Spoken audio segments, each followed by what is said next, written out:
The Supertype Legends debuted on OPTC Global on the 29th of September 2020. This Sugo-Fest celebrated the 10.0 update, which introduced the mechanic of Supertypes to the game. On the Japanese version of One Piece Treasure Cruise, this was their anniversary celebration, which built new levels of hype. Characters in this batch included Tony Chopper, Celebrate the Astonishing Cruise; Nami, Celebrate the Astonishing Cruise; Don Quixote Doflamingo, Hope Crushing Heavenly Demon; Kami Eneru, Merciless Lightning; Trafalgar Law, Life's Desire; Boa Hancock, Dedication to Straw Hat Luffy. And the Sugo-Fest exclusive we'll cover today was the headliner of the celebration with a powerful mono-int type focused captain effect that was able to grant up to a 5x boost, along with a special that would provide an attack and a conditional boost which could be procced via his super type ability. Introducing Charlotte Katakuri, Future Controlling Haki. In this series, we'll be traveling back in time to experience some of the older Sugo-Fest exclusive characters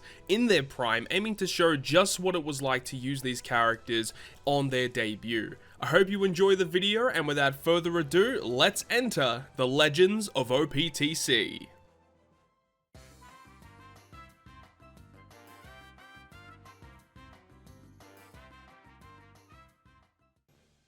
Thank you very much for checking out yet another episode of the Legends of OPTC. So we're going to continue on this celebration during this Super Type era release, and last week's episode we covered Snake Man. Snake Man, obviously a really powerful character when he first came out, and we have both like another strength unit here to look at, and we also have two other int characters that we're going to look at. So we're going to go back and forth between the two types. We don't want to cover, too much strength and then too much int back to back. So we're going to go over to the counterpart of Luffy, which is going to be Katakuri. So Katakuri, my boy Mr. Slam Jam, let's talk about him in just a moment, because there are some int rare recruits that debuted in this celebration that would actually work really well with the int characters of this batch. So first of which was the celebratory Nami character. Fantastic artwork, by the way. This character actually saw a decent amount of play, providing damage reduction, or it's health reduction, not a damage reduction, but a 70% health cut, which in turn helped Katakuri a lot, which we'll talk about in just a moment. Also reducing the cooldowns of your top row characters by 3 turns, which in turn helped Blackbeard. And then if your crew has 5 or more int characters, it would give you a 3x chain lock for 1 turn, otherwise a 2.5. Back when this batch first came out, chain locks were some of the best buffs you could have on your crew, giving you pretty substantial damage output. Moving on from that though, we are going to look at Doflamingo as our next character. The interesting thing about Doflamingo is that he did have double special launch on release. So looking at his special ability, he would reduce special bind by 2 turns, and then reduces attack up, increase defense, and threshold by 2 turns on the enemy side of the field. And then if you have a strength or an int captain, you would get a 1.75 times color affinity boost to strength and int. So with double special launch, being able to remove 4 turns of special bind and then 4 turns of defense and threshold, that was kind of like the use case for him. The issue was he only removes 3 turns of it in his crewmate ability, so that's a little bit of a bad design, I think, for Doflamingo overall, so that really hurt him. But then we get to Eneru. Eneru was a very interesting rare recruit because his use case was used to kind of like speed up your team. So he has cooldown reduction, minus 10 turns at the start of the fight.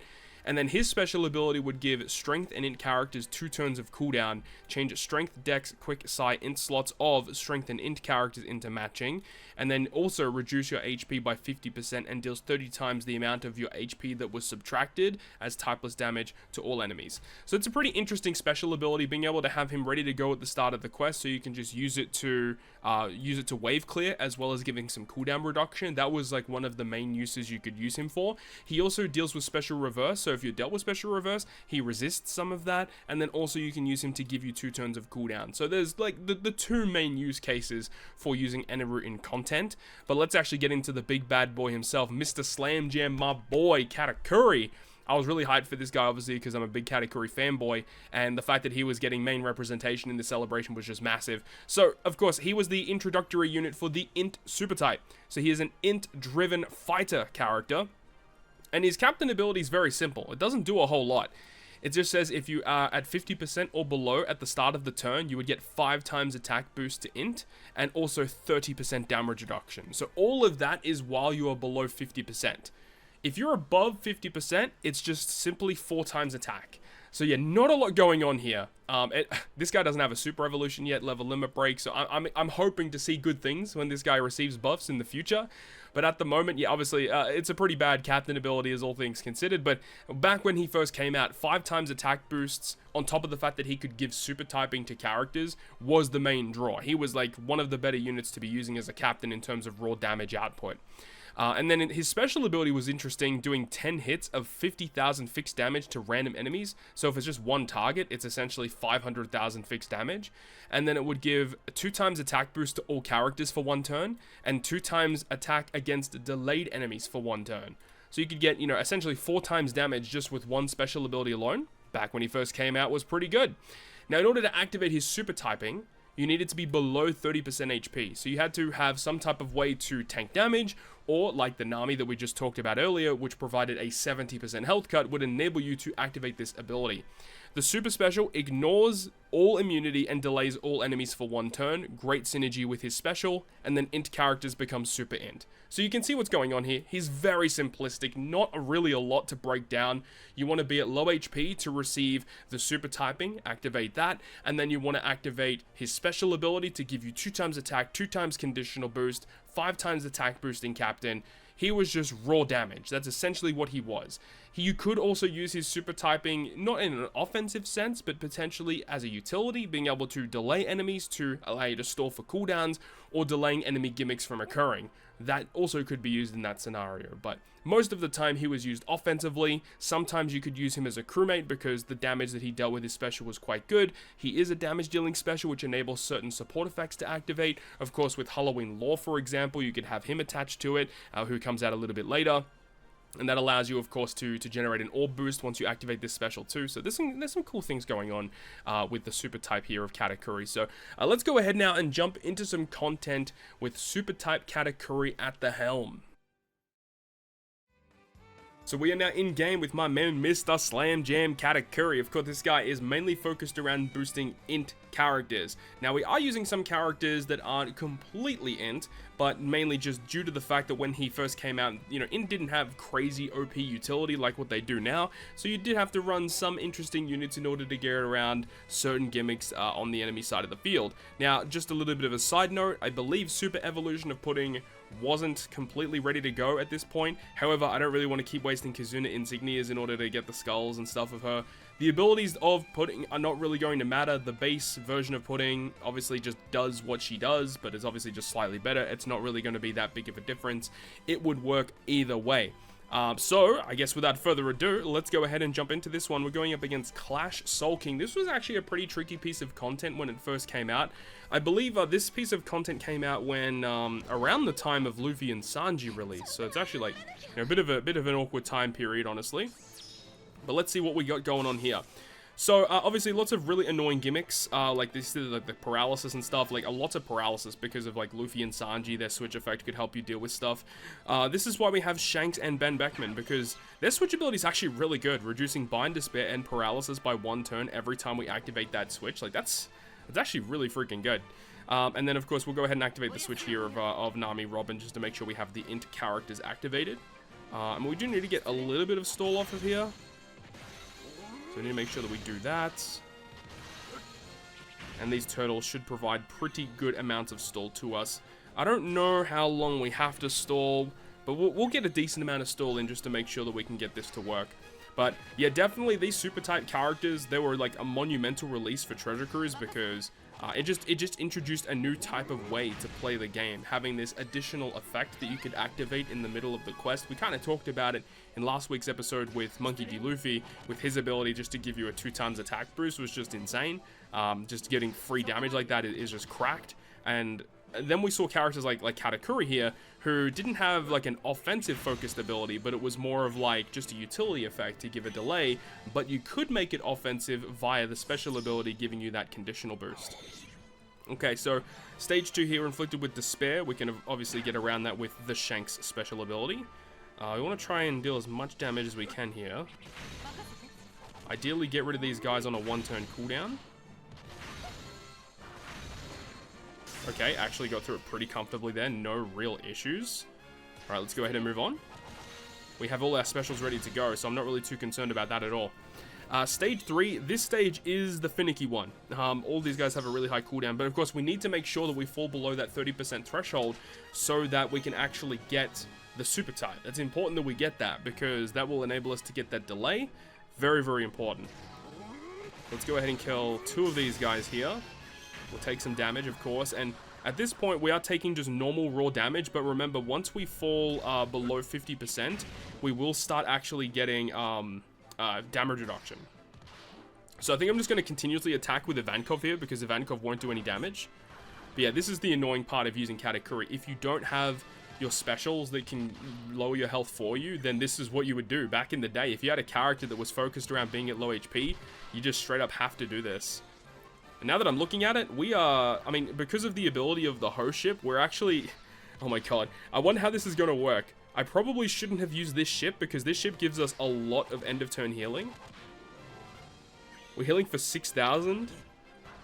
And we're only, oh my god, we're only taking 600 damage. Okay, you know what we're going to do? I'm going to run this back because this is going to take way too goddamn long to get this super type to activate. So we're going to run it back with a different ship that's going to allow us to not get as much healing. So obviously this is a major issue with Katakuri. We'll be back. Okay, so now we're back. We're taking a bit more damage now here on stage 3. So things are looking a little bit better for us here. We should be very close to getting to that below 30% threshold. And once we do that, we will automatically get the super type effect to activate. And there it is right there. So I do want to take a little bit more damage just to make sure that we're going to be below that 50% threshold without too much healing. And from here, now I can go ahead and move on. Okay, so let's get into the mini boss here, which is going to be against Pedro. Pedro is really annoying. He actually has like a lot of additional gimmicks, and if you end up running a Psy Captain in this content, he gives you like 10 turns of attack down. It's like really, really rough. So obviously, that's really annoying to deal with, but for us, we're not going to have to worry about that. We can use the switch ability here of Shanks and Beckman to get rid of that despair. And then we can go ahead and use the special ability of Nami and Robin, because that will give us the really big orb boost, of course, because we have Katakuri giving us an attack boost, we have the conditional boost, and then this can be our orb boost. Now, remember, we still have one more stage to deal with, but again, this is why we brought the Pudding, right? Because Pudding has the ability to pick one of our buffs and essentially, you know, reactivate it later on, so we can use the Pudding special ability here, which changes those badly matching slots into matching. We can go ahead and keep that orb boost for another time, and then we can activate our super type ability of Charlotte Katakuri, of course, which gives us the super typing, giving us more damage versus int characters, guaranteed delay on the Pedro, and then the special ability of Katakuri with his big old donuts, going to give us those 10 hits of 50,000 fixed damage, the 2x attack boost, and the 2x attack against delayed enemies. So with all of these abilities activated, this should be more than enough damage to get through this guy. How much HP does Pedro have? He's got 6 million. Yeah, this is free. Yeah, okay, one tap. One tap. And then we move on to the final boss against Brook. So Brook also has like a lot of annoying gimmicks as well. This is part of the reason why we ended up bringing the Ivankov on the team, because just having this one character to get rid of the increased defense and the special bind that will be inflicted with on this stage is very, very important. So Brook does Brook things. He also binds our bottom row, but that is also not going to be an issue because of the switch ability of Shanks and Ben Beckman, which is again just phenomenal. And then we have the Ivankov. So Ivankov here is going to be key in giving us the ability, as we mentioned, getting rid of special bind, gets rid of the enemy's increased defense. And then we can go ahead and use our Pudding special, which not only gives us the orb boost that we just stacked from the previous stage, but it also has the ability of phenomenal orb changing effects to change all of these block slots into matching. We still have that orb boost, of course, from Nami and Robin. Then we can use the super type here of Katakuri, which of course is going to give us the ability of the delay. And then we have Katakuri's special ability, which can give us the other additional effects here of attack boost and conditional boost. We didn't use the Shanks and Ben Beckman special, but realistically you'd actually want to use Shanks and Ben Beckman after the Ivankov and then use the Pudding. It doesn't really matter. This is going to be more than enough damage to get through. How much HP is he? He's got 16 million. Yeah, this is really not going to be a problem. Like, we're just fine here. Yeah, no issues. No issues. My man, Mr. Slam Jam coming through. I really cannot wait until this guy receives a 6+, and I hope it's really good. But, like, let's be real. Bandai's track record of Super Evolutions isn't great. So I just hope that he gets some good representation in the future, man. I mean, we did get the anniversary exclusive Katakuri late last year with Big Mom. That was kind of cool, I suppose, but I still want to see Super Sugo-Fest Katakuri at some point. That would be pretty hype. Anyways, that is going to wrap it up from me for this video. Moving on to next week's video, we are going to continue on with this celebration, but this time we're going back to the strength typing. We're going to have a look at strength super type Sabo. So that's going to be a bit of a fun one. Haven't used that guy in a really long time, and his super evolution was an interesting one because he actually super evolved into a Psi-type unit. So that was a really weird one with Sabo. But yeah, we're going to look at him next week. Hopefully you enjoyed the video. If you did, make sure to go ahead and leave a like. And if you want to stay up to date with all the content I post, including more One Piece Treasure Cruise content, make sure to hit the subscribe button down below. And that, guys, I'll see you guys within the next video.